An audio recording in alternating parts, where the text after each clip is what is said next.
February 1st, 2025, revisions to the Horse Protection Act will go into effect nationwide. The federal law will prohibit sored horses from participating in shows, exhibitions, sales, or auctions. Dave Duquette and Colton Woods from Western Justice join us now to explain what that means for the Western community. Guys, thank you so much for joining us on Western Sports Roundup. You bet. Yeah, thanks. You know, before we get into the nitty-gritty and just how important this is, tell me a little bit about each of your backgrounds. I was a horse trainer for 25 years, and then I got into politics back in '06, and I've been doing this kind of stuff for the horse industry ever since. So it's running up on 20 years now. Yeah, over the last decade, I've been training horses for the public, been more involved in the clinician side of things, and through social media, we've been able to grow a bit of a platform. And Dave and I kind of got connected for the common passion that this is a big problem in our industry, and wanting to use my platform to get the voice out of building awareness first so that people even know what's going on, and then secondarily actually providing solutions to real problems that we're all facing within the industry. Now, Dave, what exactly is Western Justice? So basically, the way I explain it to people is what NRA is to guns, we are to the Western lifestyle. So we're the protection organization. The Western horse world has never had any real protection in D.C. or at a federal level, and that's what we are, what we do. So these revisions are going to impact professionals, amateurs, and the everyday horse enthusiast. How is this going to impact our industry as we know it? Well, just to give a little history, the Horse Protection Act was set up in the 70s to stop the soring of racking horses and Tennessee walking horses. It's been pretty much null and void of any activity that way for almost 30 years, and they've cleaned it up. But the animal rights groups, and I've been talking about this for 20 years, almost 20 years, the animal rights groups have been trying to filter this into the Western horse world because they want to come after us.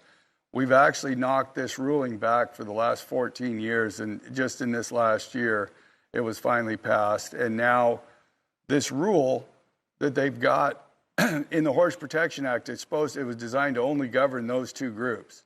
And now the only thing that was totally exempt was rodeo. And that was because the PRCA did such a great job of stopping over the years them from, and policing their own and showing Congress that they were, so that it was never a problem for PRCA. But yet now, over the years, they've added where all horses, domestic horses in the United States, are governed under the Horse Protection Act.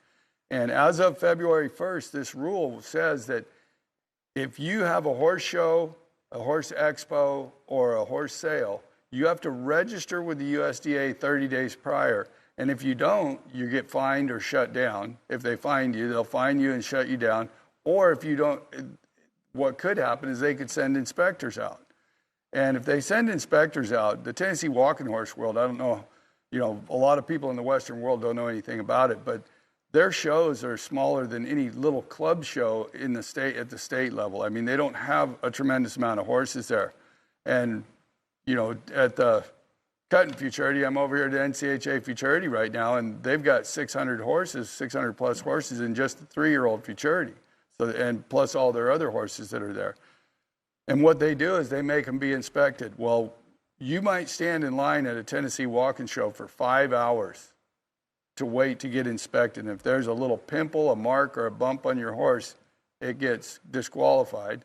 You go in, if you win the class, you come back out, or you place in it, you have to get inspected again. That has to happen for every class that they go in. And in our world, people go show in 3 or 4 different events, or the horse will show in 3 or 4 different events in a day or over the course of a horse show.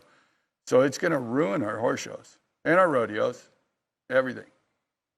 Wow.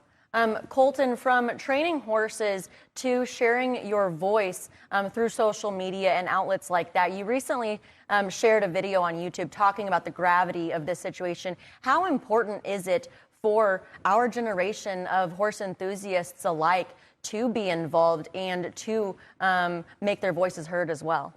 Absolutely. It starts with awareness, right, which was the intention behind that video, is first to raise awareness, and then through Western Justice, a petition was created, which we linked to that because our voices have to be heard, right? And there's ways that we can do that through using social media platforms, whether it's YouTube or TikTok or Facebook or Instagram, to actually then saying, I am behind this. I'm not just going to like this video or just watch it, but I'm actually going to go sign a petition. I'm going to reach out to the people that are in charge of your organization. Well, it's Tennessee Walking Horse Association, AQHA, NRHA, like any of these people that we can reach out to that we're affiliated with and say, where do you stand on this issue? And then be able to hold their feet to the fire and say, listen, something like this is an extremely, extremely dangerous precedent for our industry, because when you read how it's actually written, it's extremely broad and extremely vague.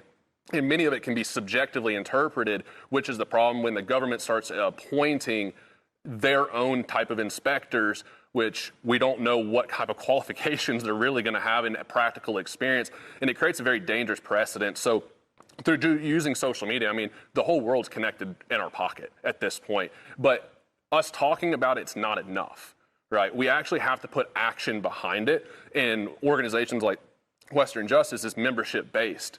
So it's the NRA of the Western industry. So we actually need people to be signing up as members to support the cause behind Western Justice, because those funds go towards keeping this lifestyle alive. Wow. What you guys are doing is fantastic. And what you're seeing online or on the screen right now is how you can find more information and to get involved with Western Justice. These guys are clearly doing something so spectacular. This is very real, and it is very necessary to speak up and get involved. Thank you so much for joining us on Western Sports Roundup. You bet. Thanks for having us. Yeah, thank you.